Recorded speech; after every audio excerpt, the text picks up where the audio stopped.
नमस्कार, मी पंजाब डक हवामान अभ्यासक मुक्काम पोस्ट गोगली धामणगाव तालुका सेलू जिल्हा. सर्व शेतकऱ्याला सांगू इच्छितो की आता काय करा, 1, 2, 3 जुलैपर्यंत शेतातले काम आटपून घ्या. कारण की राज्यामध्ये 4 तारखेपासून ते 10 तारखेपर्यंत जोरात पाऊस पडणार आहे, मुसळधार पडणार आहे, वडे नाले पडणार आहे.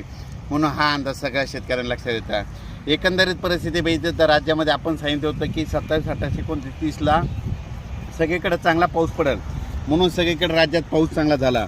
आता सर्व शेतकऱ्याला सांगू इच्छितो की राज्यामध्ये आता जवळपास 1, 2, 3 दरम्यान भाग बदलत पाऊस पडणार आहे. आता सरी येणारा सरी पावसाच्या सुरुवात होणार आहे. म्हणून ह्या 3 दिवसामध्ये लक्षात घ्या. म्हणजे 1 जुलै, 2 जुलै, 3 आणि 4 जुलैपर्यंत राज्यामध्ये आता सरीचा पाऊस येणार आहे. म्हणून हा अंदाज लक्षात घ्या.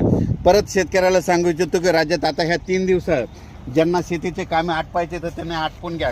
कारण की राज्यामध्ये 4 जुलैपासून ते 10-11 जुलैपर्यंत जोरदार पाऊस पडणार आहे, वडे नाले वाहणार